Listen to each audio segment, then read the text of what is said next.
It feels like it's been a while since we last worked on my '89 Toyota pickup. So long that it's all kind of surrounded with tall grass, but that changes today.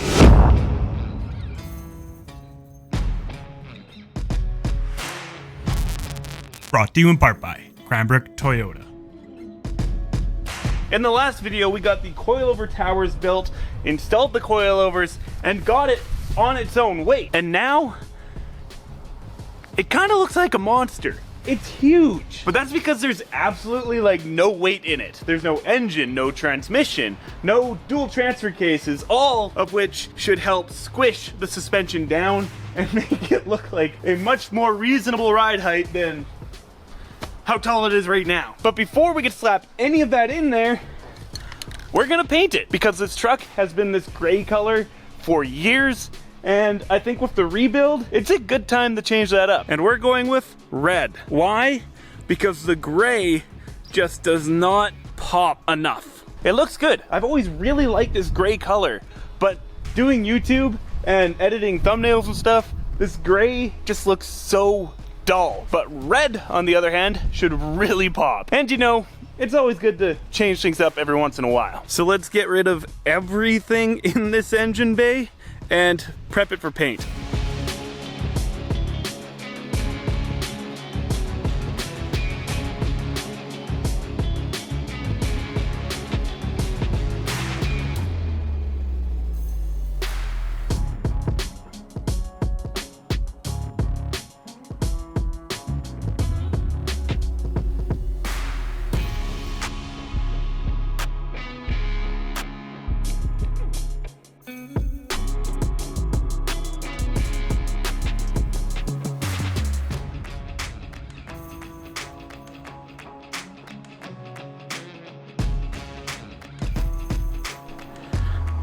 There she is, all stripped down, cleaned up, and pretty well ready for paint. I could go the extra mile and really sand this down, remove absolutely everything, make it look gorgeous. But at the end of the day, this thing's just gonna get used in the bush. After the fire, I did get this down to bare steel and then texture coat the whole thing and then paint over top of that. And I don't really want to deal with getting rid of all the texture coat, and at the end of the day, I like it. So I think I'll just use the paint that is currently existing and texture coat as the primer and just go psh, psh.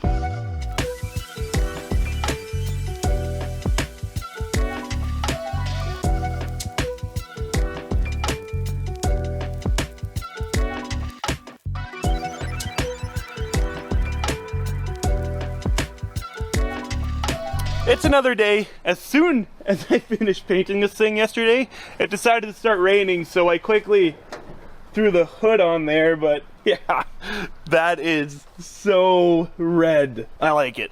Really, the only thing left that I need to do before I can slap the motor back in here is to grab my grinder and clean up the coilover towers a bit. The welds aren't super pretty, and before I paint these, I'm gonna make them look a little better.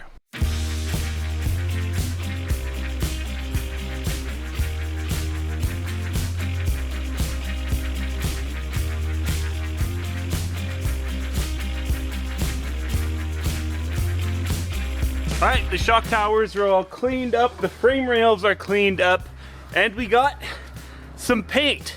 This is just some basic, like, semi-gloss, trim-clad rust paint that I get from Canadian Tire. I'm gonna put it on with some brushes so that I can be careful around the fresh red paint and not get it all black too. Let's make it pretty.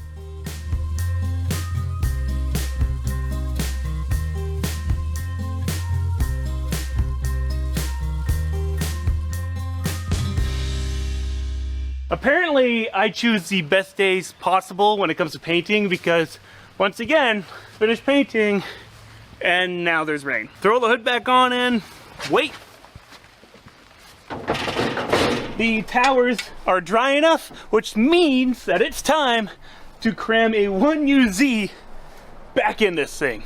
I'm excited. Let's go.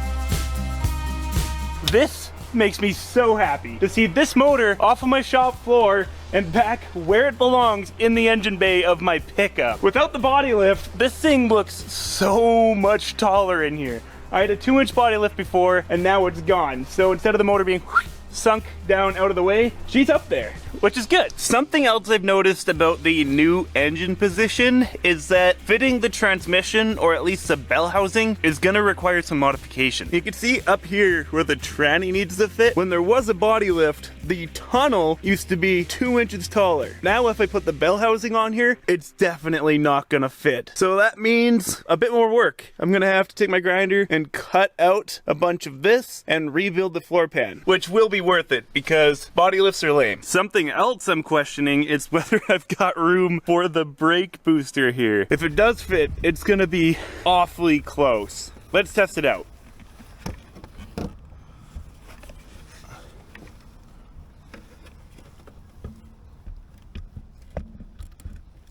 Oh, that's so barely clears in there. But hey, if she fits, she sits. And the last thing I want to check is header clearance. Can I work it in there with the shock tower? I think so, but we'll see.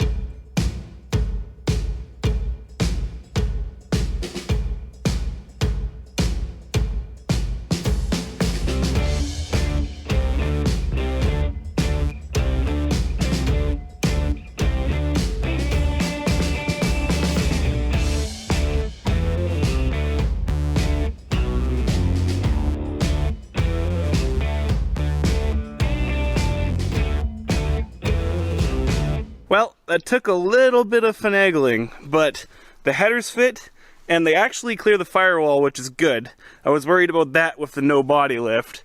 And they also clear the towers and the steering shaft. However, I'm not convinced the steering shaft is in the right place. It might need to be even over a bit more. And I'll know once I get the power steering box in place. I might need to do some modifications to the tower there. Safe to say Phoenix is pretty stoked that the engine's in place too. Anyways guys, that's about all I got time for this week, but stay tuned because in the next episode we're gonna work on getting this thing fired up. Anyways, if you guys do me a huge favor, hit that thumbs up button, and hey, consider subscribing. I upload weekly Toyota, building, wheeling, and off-roading content. Anyways, I'll catch you next week. Peace.